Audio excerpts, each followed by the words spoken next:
مساء الخير او صباح الخير على حسب ما بتشوف الحلقه. هو شيموس هيجدد عقده مع الدبليو دبليو اي ولا هيوقف لحد كده؟ شيموس كان المفروض العقد بتاعه يخلص اصلا من اول السنه، لكن هو من ساعه ما لعب اخر ماتش بتاع ايدج في الدبليو دبليو اي كان من 18 اغسطس اللي فات، وفضل غايب لحد بعد راس المنيا. الفتره اللي هو غابها دي الدبليو دبليو اي ضافهم في عقده، وحاليا العقد بتاعه قرب يخلص خلاص.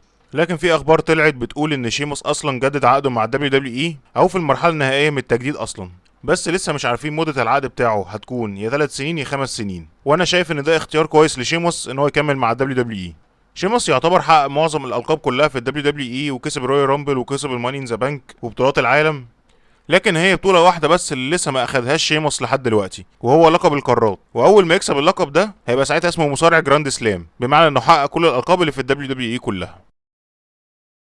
لحد امتى هيستمر الصراع بين سي ام بانك ودرو ماكنتاير؟ العداوه بدأ من اول السنه ولحد دلوقتي لسه شغاله. لعبوا مع بعض ماتش في سمر اسلام واللي انتصر فيه درو ماكنتاير، والماتش التاني لعبوه في فاشن برلين وانتصر فيه سي ام بانك. وبعد الحدث الاخير اللي حصل وان درو ماكنتاير تعدى على سي ام بانك وضربه بعنف لدرجه ان سي ام بانك ساعتها في نفس العرض ده راح المستشفى، فمعنى كده ان السيناريو مكمل. وفي اخبار بتقول ان هم هيلعبوا ماتش تالت في عرض باد بلاد، ونوع الماتش هيكون هيل ان سيل، وغالبا ده هيكون الماتش الفيصل ما بينهم، واللي بنسبه كبيره احتمال فيه ان سي ام بانك هو اللي هيكسب علشان هيدخل في عداوه مع جونسر على حزام الورلد هيفي ويت تشامبيون، واللي ممكن برضه بنسبه كبيره درو ماكنتاير يستكمل عداوته مع سي ام بانك بس المره دي على اللقب برضه. هل ستينج هيرجع تاني من الاعتزال ويلعب مصارعه؟ بعد ما الناس شافت ستينج ظهر في عرض اول ان علشان يساعد داربي الن، في ناس توقعت انها اشاره ان هو ممكن يرجع تاني، لكن لما اتسال توني خان في المؤتمر الصحفي بتاع عرض اول اوت الاخير هل ستينج ممكن يرجع يلعب تاني مصارعه ولو حتى ماتش اخير، قال كده لا خلاص هو ستينج اعتزل بشكل رسمي، واخر ماتش لعبه كان في عرض الريفولوشن اللي فات، واكد ان ستينج اصلا جزء من عيله الاي دبليو، وقال ان ستينج كمان مكمل معاهم في الكواليس وفي الاداره، وان هو عامل جو كويس للمصارعين، ويتمنى ان ستينج يكمل معاه لفتره طويله جدا.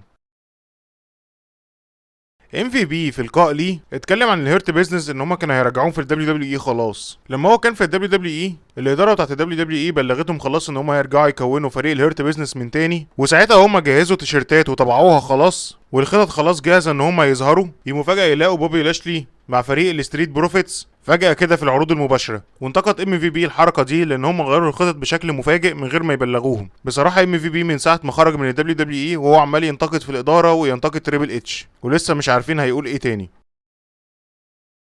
ما تنسوش تشوفوا الحلقة اللي انا عاملها عن قصة العداوة لجون سينا وزاروك وتفاصيلها والكواليس اللي ادت لمباراتهم في راس المنيا 28، ومستني اعرف رايكم في الحلقه دي لانه هيتعمل جزء تاني ليها، وهسيب لكم لينك الحلقه لقصه عداوه جون سينا وزاروك التاريخيه تحت في الوصف. رومان رينز تم استضافته في حلقه لبرنامج اسمه باور بلايرز نيويورك، ومن ضمن الاسئله اللي اتسال سؤال هو بيفضل يكون بالشخصيه المحبوبه ولا بالشخصيه المكروهه، بمعنى ان هو يكون بيبي فيس ولا هيل، وقال رومان رينز نجاحا ليا في البيزنس ده بان انا اكون هيل يعني بالشخصيه المكروهه، وكمل كلامه وقال ان الشخصيه المحبوبه انا سهل جدا اعرف اعملها، بس انا بفضل ان اكون الباد جاي يعني يكون الشخص السيء، انا بفضل ان هو يكون الهيل. واحتماليه عوده رومان رينز تاني هتكون في عرض سماك داون اللي جاي، وهيتدخل في ماتش كودي رودز وسولو سوكوا علشان يخسر سولو الماتش ويخسروا فرصته بالفوز باللقب، وهيكون عرض سماك داون اللي جاي ده السيزون بريمير، وهتبقى اول حلقه تتذاع على شبكه اليو اس اي، والاحتمال بنسبه كبيره ان عرض سماك داون اللي جاي يكون 3 ساعات. وهنا نكون خلصت معاكم، ما تنسوش بقى اللايك والشير والسبسكرايب وتفعلوا زر الجرس، واشوفكم في حلقه جديده. سلام. LA Knight. Yeah.